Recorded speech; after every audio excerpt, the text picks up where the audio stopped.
జాడ శ్రవణ్ కుమార్. ఇతను 2019లో ఓ పార్టీ నుంచి పోటీ చేశాడు. 2019లో ఇతనికి ఒక పార్టీ ఉంది. ఆ పార్టీ పేరు ముందడుగు ప్రజా పార్టీ. అప్పుడు జై భీము లేదు, నీలం కండువా లేదు, వెనకాల నీలం జెండా లేదు, అంబేద్కర్ లేడు. ఇతను పార్టీ పెట్టడమే నేను దళితుడిని కాదు, దళితుడు అనే ఫ్లేవర్ కనపడకూడదు, అంబేద్కర్ ఉండకూడదు అని ఆ రోజున ఎన్ని చెప్పుకోవడానికి సిగ్గుపడి ముందడుగు ప్రజా పార్టీ అని పెట్టాడు. పెడితే ఎలాగో తెలిసినాయి కదా, 70 ఓట్లు 30 ఓట్లు 20 ఓట్లు వస్తాయిడికి. ఎవరు పట్టించుకోలేదు. కరెక్ట్గా మనం మంచి ఉధృతిగా జగన్ మీద పోరాడేస్తున్నాం జై భీమ్ అనుకుంటుని. అబ్బో ఈ జై భీమ్ ఏదో బాగుంది, నేను కూడా అలాగే ఎస్సీ ఒళ్ళో పుట్టాను కాబట్టి ఆ జై భీమ్ మనం ఎత్తుకుంటే బాగుంటుందని జై భీమ్ యాక్సిస్ సమితి ఏదో పెట్టుడు ఒకటి, అదేంటి ఆర్గనైజేషన్. తర్వాత జై భీమ్ భారత్ పార్టీ అన్నాడు దాన్ని. ఆ తర్వాత జై భీమరావు భారత్ పార్టీ అన్నాడు. పార్టీలు మారేవాడిని చూశాను కానీ పార్టీల పేర్లు మార్చేవాడిని నిన్నే చూశాను నేను.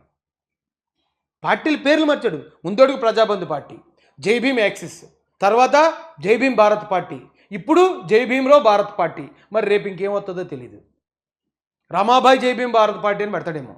అంటే అంబేద్కర్ని వాళ్ళని చూపించుకోవటం, నేను ఏదో పొడి చేస్తున్నాను అంటాం. చంద్రబాబు నాయుడు గారిని బ్లాక్మెయిల్ చేసి నేను చెప్తున్నానండి, సూట్గా చెప్పేస్తున్నాను. హర్ష్ కుమార్ గారు, పివి సునీల్ కుమార్ గారు, ఈ జాడగాడు బ్లాక్మెయిల్ చేస్తున్నారు. కులాన్ని జాతిని చూపించి గవర్నమెంట్ని బ్లాక్మెయిల్ చేస్తున్నారు.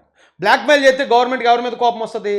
ఈ వెనకాల ఇలాంటి వాళ్ళందరినీ కూడా ఈ కులం కానీ ఇచ్చేస్తుందని ఆ కులం మీదే బ్యాడ్ నేమ్ వస్తుంది.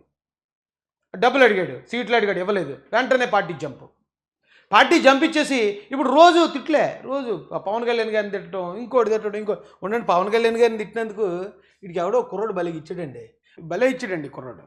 ఒక శుద్ధ వేస్ట్ ముఖ్యమంత్రి, ఉప ముఖ్యమంత్రి నీవు కాదా? మీ క్రిస్టియన్స్కి జరిగితే ఊరుకుంటారా? మీ ముస్లింస్కి జరిగితే ఊరుకుంటారా? మీ మహమ్మదులకు జరిగితే ఊరుకుంటారా అన్న ఉప ముఖ్యమంత్రి ఈ దేశ చరిత్రలో, ఈ దేశంలో ఎవరైనా ఉన్నారా? అరే పేటీఎం కుక్క, అసలు పవన్ కళ్యాణ్ గారు అసెంబ్లీ సాక్షిగా ఏం చెప్పినారో ఒకసారి క్లారిటీగా వినరా. ఇదే ఇష్యూ కనుక, ఇదే సమస్య కనుక ఏ ఒక్క మతానికి జరుగుంటే హిందూ ధర్మానికి కాకుండా, వెంకటేశ్వర వారికి కాకుండా ఎవరికి జరిగినా కానీ ఈ దేశం దగ్గులైంది, ప్రపంచం అంతా గగ్గులు పెట్టేసేవాడు. విన్నావు కదా, కొంచెం బుద్ధి జ్ఞానం నీకు ఏం మెట్టుకు కొట్టాలి నిన్ను? ఎందుకురా దళిత బిడ్డని చెప్పుకొని హిందూ ముస్లింకి క్రైస్తవులకి మధ్య గొడవ పెడతావు? ఏం జన్మరా నీది? నువ్వు ఆ పార్టీ నుంచి ఎందుకు పోతున్నావురా వైఎస్ఆర్సీపీ పార్టీలోకి? నీకేమైనా అవసరమా? నీకంటూ పార్టీ ఏడు తెచ్చింది కదా, ఆ పార్టీ గురించి పట్టించుకోరా. ఈ కుర్రాడు విజయ్ కుమార్ అటండి, తమిళ యాక్టర్ విజయ్ ప్రొఫైల్ పిక్ ఉంది చూడండి. మీరు కూడా అప్రిషియేట్ చేయండి అలాంటి అబ్బాయిని. ఎంత క్లారిటీతో అడిగాడు.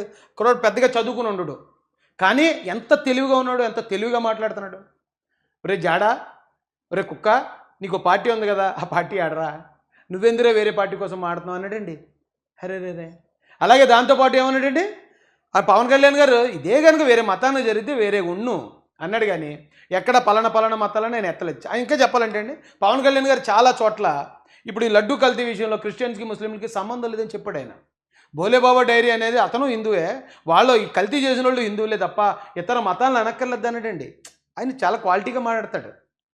కానీ ఆయన్ని ఈ జాడగాడు ఓన్లీ తిట్టడమే. అలా తిడుతుంటే ఏమవుతుందండి, ఏమి ఉత్త పుణ్యాన్ని తిడతా ఉంటే. పోనీ ఈ జాడగాడిగాను ఒకవేళ వైసీపీ కండు వేసుకుంటూ గొడవలేదు, ఆడు వైసీపీ పార్టీ కాబట్టి తిడుతున్నాడు అంటారు. హర్ష్ కుమార్ గారు వైసీపీ కండు వేసుకుని తిడితే పర్లే, వైసీపీ కాబట్టి తిడుతున్నాడని చూపించాల్సింది వైసీపీ వాళ్ళ మీద చూపించారు. ఈ పివి సునీల్ కుమార్ ఏదైనా సరే వైసీపీ కండు వేసుకుని చెప్తే గొడవలేదు. కానీ వీళ్ళు ఏం చేస్తారండి, కండు వేసుకోరు, ఏమంటే జై భీమ్ అంటారు, లేదా ఎస్సీలు అంటారు. ఎస్సీలు అని వీళ్ళు తిడుతూ ఉంటే ఆ బ్లేము వైసీపీ మీదకి వెళ్తలేదండి, జాతి మీదకి వచ్చేస్తుంది, మొత్తం మాలస్ మీదకి వచ్చేస్తుంది.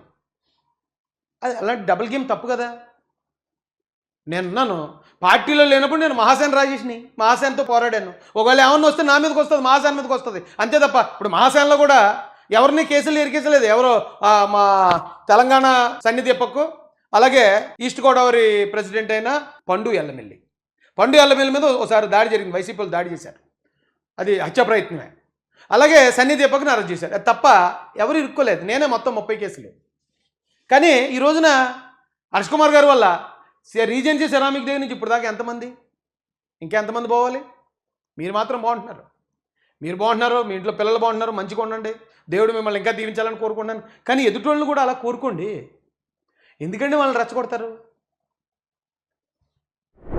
ఏమండి ఇది ఇడి చరిత్ర. ఎక్కడి నుంచి ఎక్కడి దాకా వచ్చేసి ఇప్పుడు ఎక్కడికో పోతున్నాడో ఏదో చేస్తున్నాడు.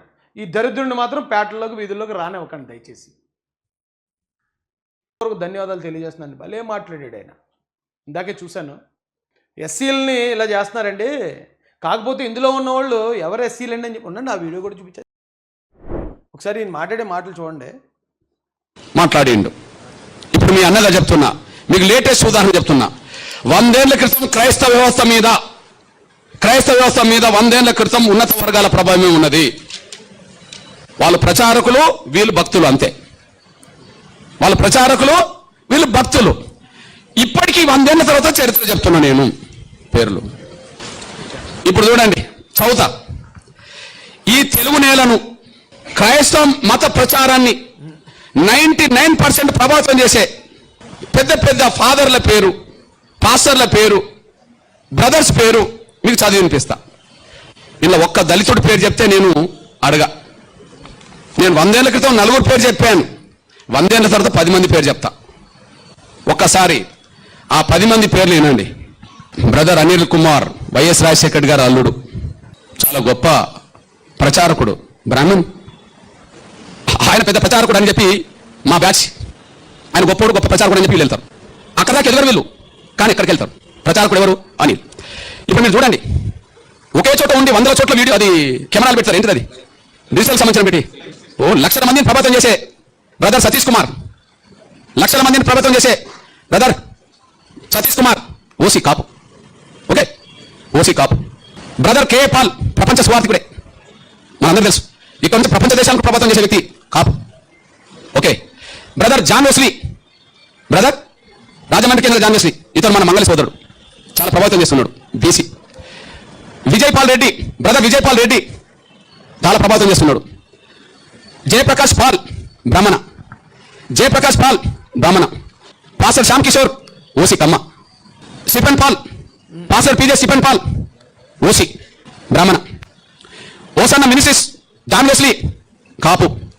Pastor Salem Raj, BC. పాసం ఒకసారి ఆయన చెప్పిన టోటల్ వీడియో చూడండి.